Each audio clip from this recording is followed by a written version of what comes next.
certainly the world is eternally grateful for Pakistan. There are other very important issues at stake in the negotiations, including the question of Lebanon, including the question of the nuclear program of Iran. The fact that the strait was never fully closed, so using this kind of language actually does not really help. It's about getting more ships safely through the strait. We are already close to a catastrophe if it comes to the disruption of the global economy. That needs to be clear. The Strait of Hormuz, in many ways, is a global public good, and it cannot be made the focal point of a conflict. बिस्मिल्लाहिर्रहमानिर्रहीम, अस्सलाम वालेकुम। मैं हूं doctor Munawwar Hussain. Oceanic politics पे बात करते हैं कि स्ट्रेट ऑफ हॉर्मुज के बंद होने से इस ओशियानिक पॉलिटिक्स पे क्या असर होगा। न फकत ये, अगर बाबुल मंदब भी बंद कर दिया जाए और ये बातचीत जो इस्लामाबाद में हो रही है, अगर इसका कोई नतीजा नहीं निकलता या कम से कम देर से निकलता है, in the mean time oceanic politics पे इसका क्या असर होगा। चूंकि बाबुल मंदब का बंद होना और इसके साथ साथ स्ट्रेट ऑफ हॉर्मुज का बंद होना का मतलब यह है कि 30% जो एनर्जी रिसोर्सेज और सप्लाईज हैं दुनिया की ट्रेड के अंदर, वो रुक जाएंगे। बिकॉज हमें पता है कि चाइना तकरीबन 50% अपनी ऑयल रिसोर्सेज को इसी रास्ते से हासिल करता है, Japan 70%, south Korea 60%, India 50%, Europe 18%। तो ग्लोबल इकोनॉमी पे इसका इम्पैक्ट हमारे सामने आएगा। हमें यह भी मालूम है कि तकरीबन 20 से 21 मिलियन बैरल पर डे यहाँ से गुजरता है और उसकी मालियत बनती है $2 बिलियन। और इस हवाले से ये भी कहा जा रहा है कि जो ये वॉर है, एज पर न्यूयॉर्क टाइम्स, इसने ईरान को एक रीजनल पावर से ग्लोबल एनर्जी हेजमून के तौर पे उभारा है, और जिसके बारे में न्यूयॉर्क टाइम्स ये भी कहता है कि इस वॉर ने ईरान को एक चौथा बड़ी ताकत के तौर पे उभारा है इंटरनेशनल सिस्टम में।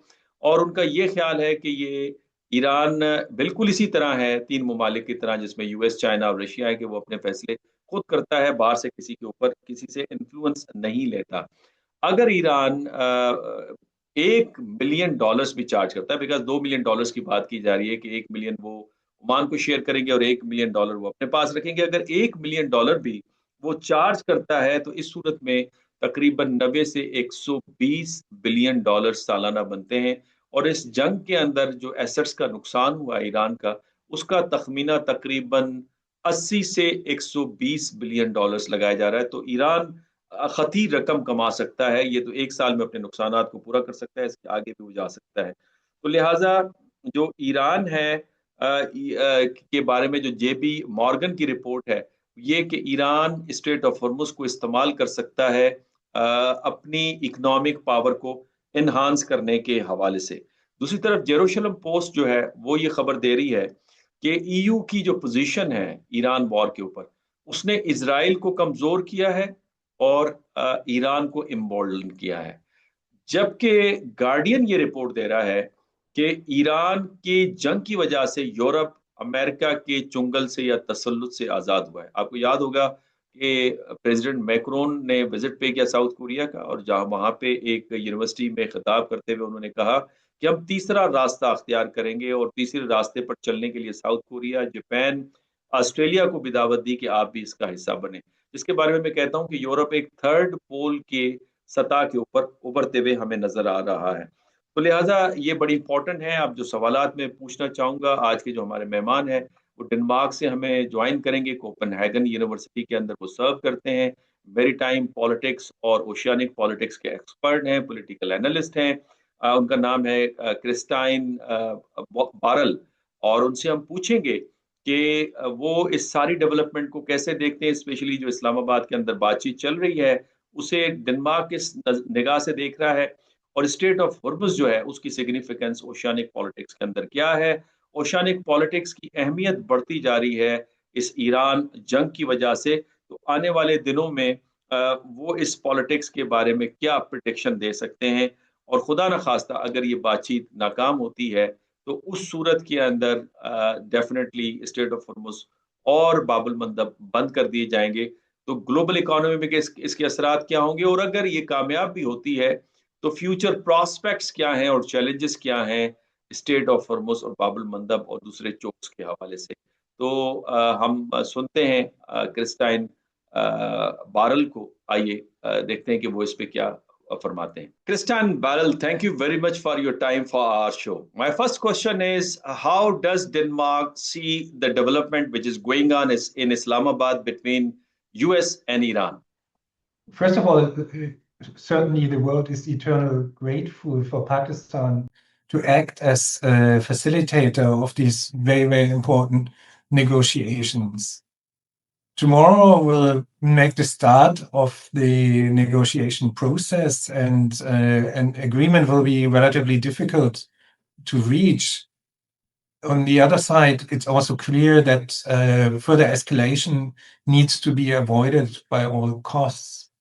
So I do hope that the negotiations will start a process that leads to a longer ceasefire and the negotiations becoming increasingly technical. So that's my current expectation. I don't think we are going to see a full settlement of all the terms in the next week, but clearly there will be hopefully progress made. Much is at stake for the world economy, for the global south, for countries that need the fertilizers and the energy supplies now and not in a month. My second question is, Professor, why Strait of Hormuz is getting significance that it is included in 10 and 15 points of United States of America and Iran? Yes, that has become a key focal point of the entire discussion, not the least because of the rhetoric of the US president that has been fully focused on the Strait of Hormuz. Getting more ships to the Strait of Hormuz and gradually moving towards a regular flow of marine transport is absolutely vital for the world economy. It is about oil and gas supplies, it is about fertilizers, but also other important goods that are either imported or exported from the region. So making progress on that question is really, really important. At the same time, I wish we would take a more technical approach to the Strait of Hormuz and disentangle the question a little bit, because so much is at stake, and in many ways, every ship counts. So I do hope that what we're going to see soon is less attention actually for the Strait of Hormuz, so we can puzzle out the technical arrangements and depoliticize the question a little bit further, because there are other very important issues at stake in the negotiations, including the question of Lebanon, including the question of the nuclear program of Iran, proxy wars, and so on. So I do hope we get less attention for the Strait of Hormuz rather than more. Professor, you said that Strait of Hormuz has to be depoliticized, but we know that nothing is apolitical. Strait of Hormuz is getting currency in Iranian war. How can it be depoliticized, by the way? बिस्मिल्लाहिर्रहमानिर्रहीम, अस्सलाम वालेकुम। Doctor Munawwar Hussain आपके पेश खिदमत है। आज हम इंतहाई अहम मेहमान से गुफ्तगू करेंगे जो डेनमार्क से हमें ज्वाइन करेंगे, कोपनहेगन से। आप प्रोफेसर भी हैं, ऑथर भी हैं और एक्सपर्ट हैं, स्पेशली मैरीटाइम सिक्योरिटी और ग्लोबल ओशियन पॉलिटिक्स पे और उसके क्रिटिकल इंफ्रास्ट्रक्चर पे। बिकॉज स्टेट ऑफ हॉर्मुज सबसे ज़्यादा सेंसिटिव नुक्ता इस वक्त हमारे सामने आ रहा है और कहा यह जा रहा है कि ये वो पॉइंट है जिस पे दोनों ममालिक का जो इख्तलाफ है वो सामने है। अब इस पे मिडिल ग्राउंड को तलाश करना बाकी है। हमें मालूम है कि तकरीबन 20 से 21 मिलियन बैरल पर डे गुजरता है स्टेट ऑफ हॉर्मुज से, और इसके लिए कहा जाता है तकरीबन ये जो बिलियन बैरल तेल गुजरता है, अगर उसकी आप लागत लगाएं तो $2 बिलियन है। और आज तक वो जरा उसमें कमी वाकया हुई है जब से ईरान ने उसे कंट्रोल या स्ट्रक्चर करना शुरू किया है। और तकरीबन दुनिया का ये 20% ऑयल है जो इस रास्ते से गुजरता है, तो लिहाजा ग्लोबल इकोनॉमी जो है वो इससे मुतासर हो रही है। हमें मालूम है कि जापान का तकरीबन 70%, साउथ कोरिया का 60% और चाइना का 50%, भारत का 50% और इवन यूरोप का जो है वो 18% यहाँ से तेल गुजरता है।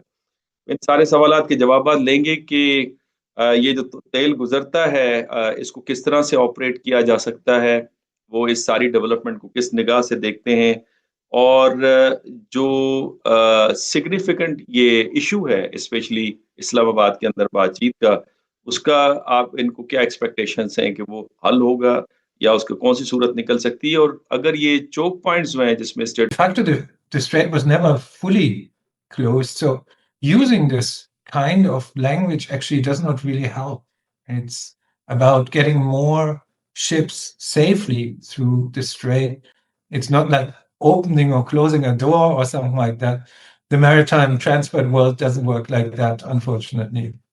Professor, God forbid, if this talks fails and if Pakistan fails to manage the conflict between United States of America and Iran is going to close the Strait of Hormuz and Bab al-Mandab by Ansarullah, in that case, what sort of implications you see on the global economy? Well, this will be an absolute catastrophe. We are already close to a catastrophe if it comes to the disruption of the global economy. So this needs to be avoided at all costs. We cannot go back to hostilities and further escalation. That will be bad for everyone. Everyone loses in this conflict, and that needs to be clear. The Strait of Hormuz, in many ways, is a global public good, and it cannot be made the focal point of a conflict. So I sincerely hope that in a week's time we will not be looking again at rounds of escalation. Much will depend on future negotiations, though. Do you see structural changes at the global politics? Because today I was reading an article published in Guardian, and it says that a European Union, they are thankful to Iranian war that at least they are free from the control of United States of America. So do you see any structural change at the global level, and it is effective, this oceanic politics? Yes, absolutely. Europe is perhaps not the best case because Europe right now is in a really difficult position because in many ways it needs the United States for supporting the Ukraine against the Russian invasion, but also quite obviously the question of the future of NATO is also on the table. What we can clearly see is a sort of geopolitical fragmentation that blocks are becoming more and more important, and what is now increasingly known as the Muslim Quad, the collaboration between Turkey, Egypt, Saudi Arabia, and Pakistan is a very good example for that. We're looking at more regional concentrations, and that is a little bit of shift from what we had a decade ago. Can we say that Europe is going to make its own bloc under the leadership of France? Because President Macron, when he paid visit to South Korea, he addressed in the university of the country, in which he said that Europe is going to adopt a third way, not joining either US or China. I think this is a very productive line of thinking because we should not end up in a third Cold War or a second Cold War in a situation where everyone is forced to take sides. Right? The majority of people on this planet do not want that. So clearly sketching out alternatives to this way of thinking about the world is very important. And the way I see this emerging is actually in a more kind of patchwork structure where we have different configurations and blocks forming to avoid these superpower rivalries. And in the long run, it might be even a good thing if you're an optimist, because it clearly leads to a stronger regional integration, neighbors working together. The Gulf Cooperation Council is a very good example for that, and I expect to see that across the planet, actually regional neighbors coming together, forming trade unions and so on, So it's not only all about US versus China. That is a gross simplification. Professor, this is my last question. What sort of prospects and challenges do you see if this issue of the Strait of Hormuz is resolved? Do you see any further challenges in coming days in the Persian Gulf area? Because Iran at least has emerged a power, at least in that area. And as per New York Times report, that this Iran war has paved the way for Iran to emerge as a fourth important power in international system. So the fog of war has not been lifted yet, but we are definitely going to see long-term impacts, and that starts with the Strait of Hormuz. It really matters what kind of arrangement we are going to find for this. A multilateral arrangement would be ideal under a United Nations mandate, and that would also prevent that smaller scale hostilities could return, that can be acts of provocation from whatever sides, including in the cyber and underwater domain, for instance. So all of this will stay with us for the coming decades.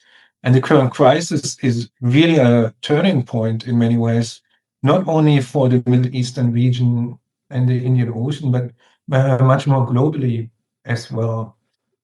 Finding a good solution for the Strait of Hormuz that can last for the next 3, hopefully 10, 20 years will be of essence.